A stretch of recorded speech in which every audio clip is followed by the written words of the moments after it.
anything from Ben Norton at the Gray Zone. I'll link down below.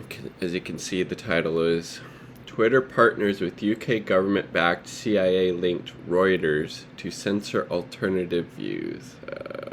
Again, it's just another example in a long list of these big tech companies being in bed with the, U.S. security state and, the U.S. UK-backed, Reuters in this case. Social media giant Twitter has announced that it'll work with Reuters and the AP to censor supposed misinformation on the platform while actively promoting news stories that they deem to be credible. That's not good. So misinformation obviously will be anything critical of the U.S. empire, of imperialism, and anybody who calls that out, or anybody who calls out the apartheid state of Israel, etc., UK, Canada. Both of these media outlets are reliable mouthpieces of Western governments, but Reuters takes the cozy relationship a step further. During the First Cold War, Reuters was funded by the British government to spread anti-Soviet propaganda and to disseminate misinformation that served UK foreign policy interests in the Middle East and Latin America. Today, Reuters works closely with the British government. Gray Zone editor Max Blumenthal revealed how the media company has participated in a covert UK Foreign Office info war program aimed at creating attitudinal change in Russian journalists, weakening Russia, and advancing NATO geopolitical goals. It was, in fact, the publication of the factual report that led Twitter to place an unprecedented warning label on all tweets that linked to Blumenthal's article, warning users that the materials proving Reuters' collaboration with the British government may have been obtained through hacking. I do remember this a couple months back. Yeah. Remember that time Twitter slapped a warning label on my factual article exposing Reuters as a British intelligence contractor conducting information warfare ops against Reuters' shady activities don't stop there. Atop former U.S. official who was tasked with the responsibility of advancing Thomson Reuters' abilities to meet the disparate needs of the U.S. government Global Business Director Don Scalici had previously served as a CIA agent for at least 33 years. The AP is also close to Western govs, boasting a long history of echoing their dubious talking points. The Newswire published numerous articles in the lead-up to the U.S. invasion of Iraq, falsely claiming that leader Saddam Hussein had weapons of mass destruction. So would then, the AP at that time, would they then go back and said this was disinformation that they were spreading, complete and utter, bullshit about Saddam Hussein and Iraq having WMDs? A decade before, it similarly ran fake news stories of supposed Kuwaiti babies being removed from incubators by Iraqi soldiers. This May, the AP fired its reporter Emily Wilder for tweets criticizing Israel and her student activism in support of Palestinian rights. Jesus. U.S. government uses disinformation excuse to censor independent media. Twitter's partnership with these thoroughly compromised institutions is part of a wider program which Silicon Valley tech companies align with Western governments to crack down on independent media and alternative source of info. Twitter's top exec responsible for curtailing Middle East-related content on the platform works with the British Army's Psychological Warfare Unit, the 77th Brigade, which specializes in information warfare, as Middle East Eye first revealed.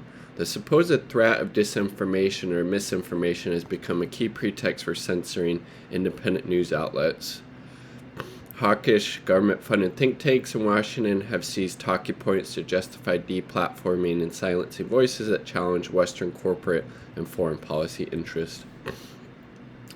Top U.S. government officials and their de facto spokesmen in these think tanks have endlessly reiterated that disinformation poses a supposed national security threat. Under FBI orders, social media corps have removed pages run by alternative media outlets in the U.S. They took down all that, Press TV and, those Iranian sources that were critical of, U.S. war crimes and imperialism.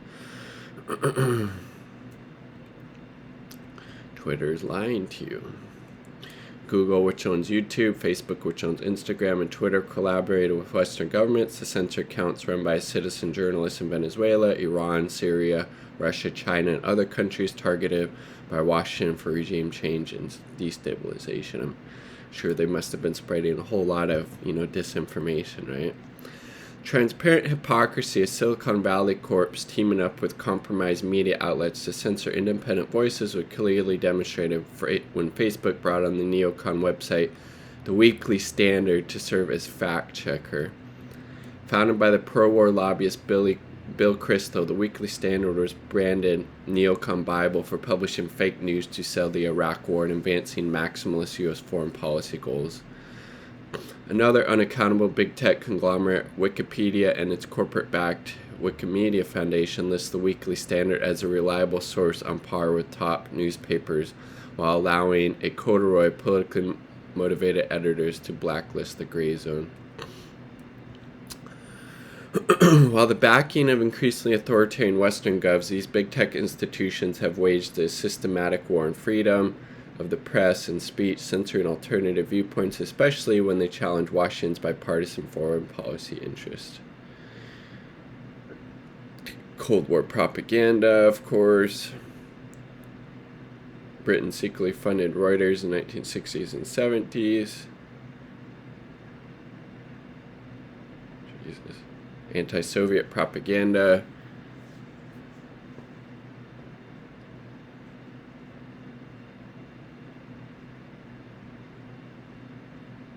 Jesus, CIA.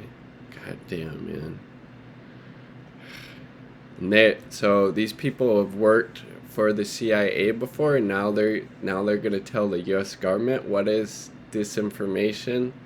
See that just sickening revolving door. First government global business director. I mean, it makes sense to meet the disparate needs of the U.S. government. She fucking worked for the CIA for over 3 decades. Jesus. Reuters helps runs secret UK Foreign Office information warfare operation.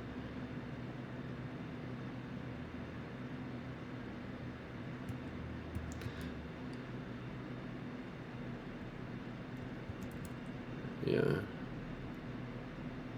This is what they leaked or showed back in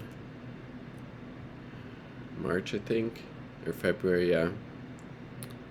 Jesus. British information warfare operation explicitly aimed to weaken the Russian state's influence. Thomson Reuters Foundation was in constant communication with the British Embassy in Moscow to assess. Jesus. Anti-government reporters and media activists, Reuters in London.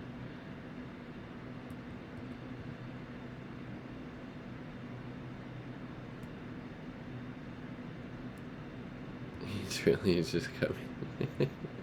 It just may have been attained through hacking. That's funny.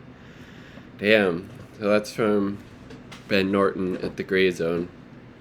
Again, not surprising, almost without fail, all of these big corporate media outlets completely beholden to the U.S., government and, its Western allies, UK in particular in this case, and now Reuters and the AP, who have these really questionable histories of actually spreading hugely disastrous information themselves, like about WMDs in Iraq or other just fake news shit. Now they're getting to decide for Twitter who is spreading misinformation or disinformation.